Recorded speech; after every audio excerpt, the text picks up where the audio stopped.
Oh, we are about to get into it today. Rarely do I hit on the same topic 2 days in a row, but this story is just too big to ignore. First, I need to get something out of the way real quick. I have seen a lot of comments on Rumble and on YouTube about Project Veritas and me saying that they are a far right group. Now, I don't know why this was taken as a negative connotation or negative remark. That was not my intention when I said that. Perhaps a better term would have been conservative group. I don't know. I look at conservative and far right as one and the same, just like I look at liberal and far left as one and the same. Fox News is far right, Glenn Beck far right, Alex Jones far right, CNN is far left, MSNBC is far left, ESPN is far left. I say this all the time. This is not an agenda driven channel. I have an obligation, or I feel like I have an obligation to give you all sides to a story, to be transparent with you, then let you decide what you think about it. And of course, I throw my opinion in while I'm doing it. I have to assume that someone watching me has never heard of Project Veritas before. I have to assume they don't know any background on the group. Not everyone is as informed as a lot of you guys are in my audience. I have to assume that someone is watching, they're uninformed.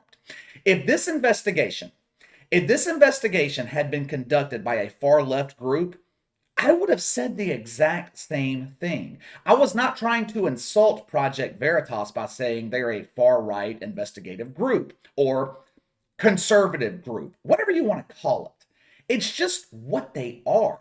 You look at their investigations, many, if not all of them, are done on far left organizations, just like the one we're going to get into with ESPN that was released last night.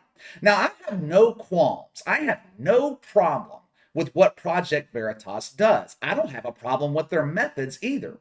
However, their objectivity, their methods have been called into question before. There has been controversy in the past with their methods when they investigate. Now, even though me personally, I don't have a problem with it, I have an obligation to throw that out there. Like I said, I would do the exact same thing if this was a social justice warrior group that was doing this investigation, and I would be a hell of a lot harsher on them. Now, apparently, one of the hangups is with me saying that they're a far, far right group. I didn't know I said that. I didn't mean anything by that. I had to go rewatch it to see if I said it. I didn't mean anything by it. Sometimes I will repeat myself in a moment of gathering my thoughts, gathering what I'm going to say next. I will probably do it several times throughout this video if I haven't done it already. Mistakes are going to be made, guys. I am not on point 100% of the time. We are not always going to agree. You're not always going to like something that I say. 12 videos a week, I am going to say something you don't like or you don't agree with at some point. It's inevitable. All right, enough of the bullshit. Let's get into it. Project Veritas, they released their full investigation on ESPN last night. Now, apparently, and I didn't know this, but apparently, this investigation was launched by Trevor Adams, a former ESPN studio operator. And it looks to me like he conducted this entire thing on his own. He approached Project Veritas with recordings and interviews with current ESPN employees. All of it confirms what all of us have suspected the past 2 years. ESPN is a toxic dump. It's a reactionary network. Decisions are made based off of reactions they see on woke Twitter. See for yourself, as Alyssa Lang confirms this suspicion. Complaining to me that we have 3 white hosts. And I'm like, what do you want me? Do you want me to leave? Like, you know my work. I got to the point a couple weeks ago where I had to say to somebody, do you not know my work ethic? Like, we've known each other for 4 years. Do I not deserve to be here? As we just saw with the Maria Taylor and Rachel Nichols situation. Exactly. And like I said, at the end of the day, they're choosing between us and social media reaction. This is the problem when you base hiring decisions on race. You heard Alyssa Lang say it herself. You know my work ethic. ESPN is complaining that she is on a show with all white hosts. Her work ethic doesn't matter. Her dedication doesn't matter. Her job performance doesn't matter. The only thing ESPN can see, there is not enough color on this set. Some virgin on Twitter. He probably watched whatever show this was one day. He or she or they or them or whatever fucking pronoun they prefer for whatever gender they identify with. We'll just use they to be safe. They took their Darth Vader action figure out of their ass, picked up their phone, and tweeted that ESPN lacks diversity on their TV shows. Executives at ESPN see this reaction. They go into an immediate panic. They have created this environment, this atmosphere, where being labeled a racist is worse than being labeled a pedophile. So what they do, they throw qualifications out the window and pick anyone who fits the narrative, anyone who can remove the label of racism. It is 100% what happened to Rachel Nichols. Rachel Nichols was a veteran NBA reporter. ESPN woke Twitter. They didn't think there was enough diversity on NBA coverage, even though damn near every NBA analyst is black. So what do? They ruined the career, they ruined the reputation of Rachel Nichols by releasing that recording last summer. And they give the NBA Finals to Maria Taylor, who was severely underqualified. And look at what happened. ESPN lost both of them. That's what happens when you make decisions based off of race and not merit. It also leads to the next point. Check it out. Yeah, there's times where I've had a director basically call me a bitch on the headset, and that I'm just another white Trump supporter, and that if there were more women in this building, things would get done a lot better and quicker. If there were more women in this building, things would get done quicker. Another example of the hypocrisy. You can't just be a woman at ESPN. Women themselves are no longer considered to be a protected class at the worldwide leader of woke.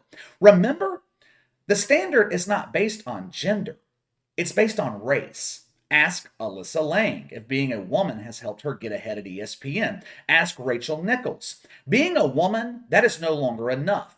You have to be a woman that represents diversity.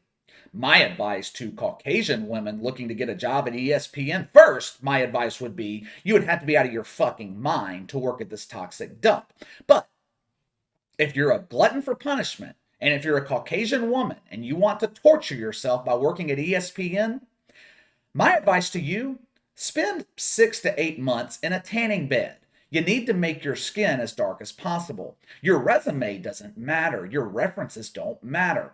Some companies, they will make you take a test as a prerequisite for employment. Welders, for example, have to take a welding test. Engineers, maybe a test involving math or your ability to read drawings. But at ESPN, they conduct melanin tests. They have to determine the percentage of melanin in your skin in order to see if you meet our standards of diversity. If someone is watching this video and they're an identifier and identify as woke, they're probably thinking, this proves nothing. This is just a bunch of white people complaining that the system is finally biased against them. They are dealing with what we have been dealing with for centuries.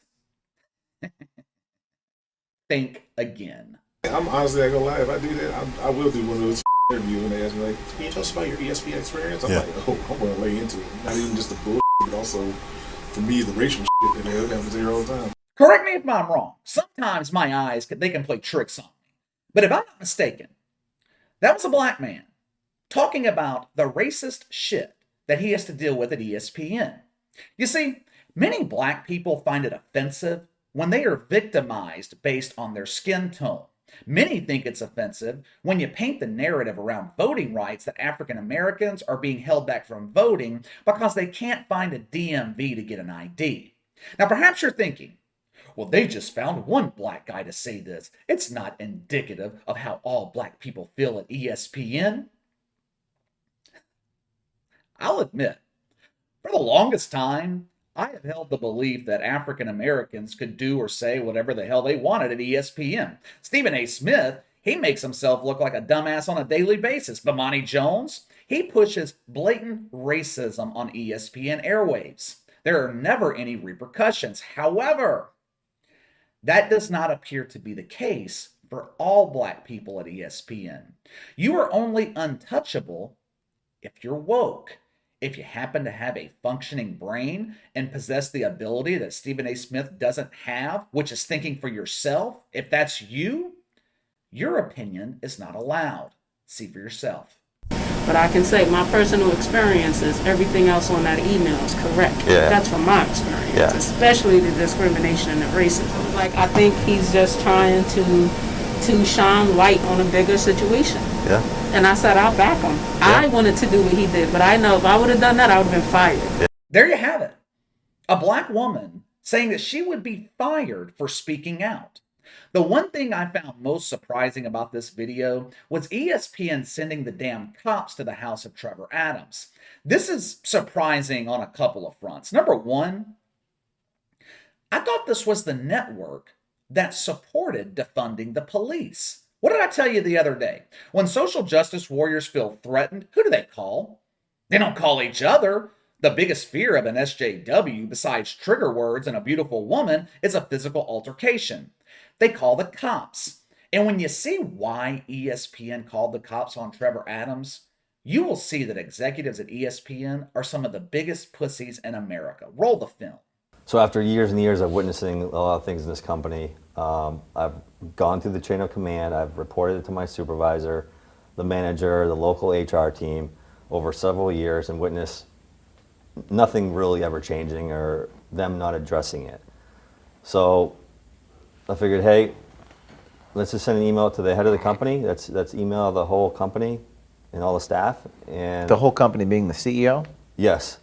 The head of ESPN? The head of ESPN, because I feel like there's a lot of things he doesn't know about. And you posted kind of under your name that you work for Disney ESPN, that they're forcing employees to get the vaccine. Yeah. And one of the reasons one of the things I did want to speak to you about is there's a comment there that says, "Come see what happens." It says 9:30 is the deadline. Come see what happens. And obviously, I wanted to understand what you meant by that comment. Executives at ESPN took it as a threat because Trevor Adams said, "Come see what happens," in reference to their vaccine mandates. Now, any logical, common sense thinker, they would take this for what it was. Come see what happens when I don't get the vaccine and ESPN fires my ass. But social justice warriors who are afraid to leave their bedrooms, not only because they're afraid of the COVID, they're also afraid they'll see a beautiful woman and it will trigger their emotions. I identify as a woman too. How come she is so beautiful and I look like an elephant's ass? Cops get to this dude's house and they're dumbfounded as well. They couldn't understand what was so threatening about this email. The truth is, ESPN wasn't threatened. They didn't feel their physical well-being was in danger. This was an attempt to shut Trevor Adams the fuck up. You don't call out our blatant racism. You don't question our authority with vaccine mandates. Do what you're told, peasant. It is going to be interesting to see what comes of this, if anything. Trevor Adams has done his part. Project Veritas, they did their part. This was a phenomenal investigation into what goes on behind the scenes at ESPN. I encourage you to watch the full 10-minute clip. Credit to both Project Veritas and Trevor Adams. Both have done all they can do. Now, it's up to the people on that video still working at ESPN. It's up to former employees to join Trevor Adams and stand against this bullshit. Now, will it happen? That remains to be seen. I have my doubts. I'll be honest. I have my doubts. It wouldn't surprise me if the mainstream media attempts to bury this story. Now, I haven't checked media reaction just yet. Maybe we'll get into that tomorrow, if there's any media reaction at all. But let me know what you guys think. Give me your thoughts on this Project Veritas investigation into ESPN. Again, credit to Trevor Adams and the employees that participated for having the courage to speak out. Sound off in the comments below. Make sure to like and subscribe. Click the notification bell to receive all notifications from the channel. Best way to contact me is by email at btlkc84@gmail.com, KC_BTL84 on Twitter. I'll see you guys later.